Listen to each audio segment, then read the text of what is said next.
வணக்கம் நண்பர்களே, நான் உங்கள் வள்ளி அருணா. ரசித்து சமைப்போம், சுவையால் நினைவோம். ஃபஸ்ட்டு நம்ம சேனல் பார்க்குறவங்க சப்ஸ்கிரைப் பண்ணிக்கோங்க. அப்படியே பக்கத்தில் இருக்க பெல் ஐக்கானை கிளிக் பண்ணுங்கள், லைக் பண்ணுங்கள். வீடியோ பிடிச்சிருந்தா உங்கள் நண்பர்களுக்கு ஷேர் பண்ணுங்கள்.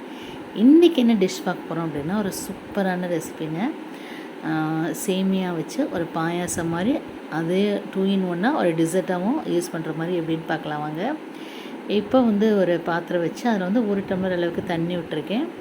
சேமியா வறுத்த சேமியா இருந்தாலும் சரி, நார்மல் சேமியா இருந்தாலும் சரி, நான் கட்டிங் சேமியா இருக்கு இல்லையா, வெறுமை சரியில் அதை தான் இன்றைக்கி யூஸ் பண்ணியிருக்கேன். அதில் கொஞ்சம் ஒரு கப்பு சேமியா தண்ணிக்கு அரை கப் சேமியா போட்டால் போதுமானது. இதை போட்டு கொஞ்சம் முதல்ல வேக வச்சிடணும். அது மாதிரி கொஞ்சம் நல்லா வெந்துருச்சு பாருங்கள், சூப்பராக இருக்குது. இப்போ வெந்ததுக்கப்புறம் நம்ம என்ன பண்ணிக்கலாம் அப்படின்னா, நல்லா காய்ச்சி ஆற வச்ச பாலை நீங்கள் இதில் சேர்த்துக்கலாம்.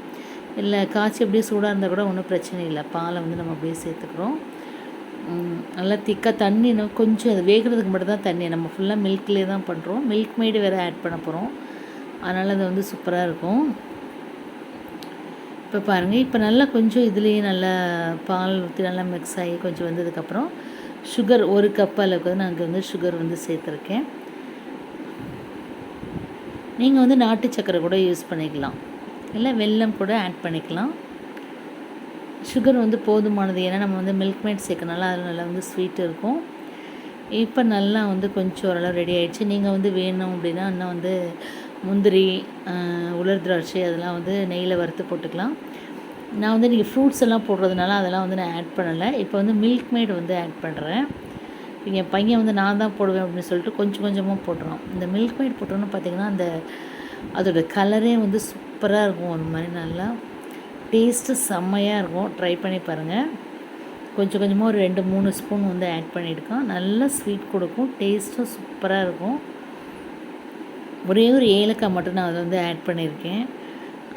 ட்ரை ஃப்ரூட்ஸ் இதெல்லாம் நட்ஸ் எல்லாம் கீயில் ஃப்ரை பண்ணிவிட்டு, நீங்கள் வேணும் பாயாசம் மட்டும் அப்படின்னா அதை ஃப்ரை பண்ணிவிட்டு இதில் போட்டு அப்படியே ஆட் பண்ணிக்கலாம்.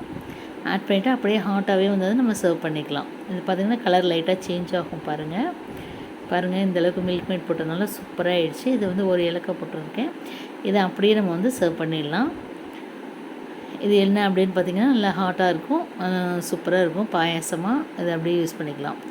இதுலேயும் இன்னொன்று என்ன பண்ணணும் அப்படின்னா, 2 in 1 அப்படியே டிசர்ட்டாக நம்ம என்ன பண்ணோம் இந்த வெயிலுக்கு அப்படின்னா, இது கொஞ்சம் நல்லா அப்படியே ஆற விட்டு நல்லா ஃப்ரிட்ஜில் வச்சுட்டு நல்லா கூலானதுக்கப்புறம் நம்ம என்னென்ன ஃப்ரூட்ஸ் வச்சுருக்கோமோ அது எல்லாத்தையும் கட் பண்ணி போட்டுக்கலாம். நான் இன்றைக்கி திராட்சை, மாம்பழம், வாழைப்பழம் எல்லாம் மிக்ஸ் பண்ணியிருக்கேன். இது நல்லா சில்லுன்னு வச்சு சாப்பிட்றப்போ சூப்பர் டேஸ்ட்டாக இருக்கும். பவுலில் போட்டு அப்படியே ஸ்பூன் போட்டு கொடுத்துட்டிங்கன்னா நல்லா சில்லுன்னு நல்லா ஹெல்த்தியான ஒரு டிசர்ட் நமக்கு ரெடி ஆகிடுச்சு. ட்ரை பண்ணி பாருங்கள். தேங்க்ஸ் ஃபார் வாட்சிங்.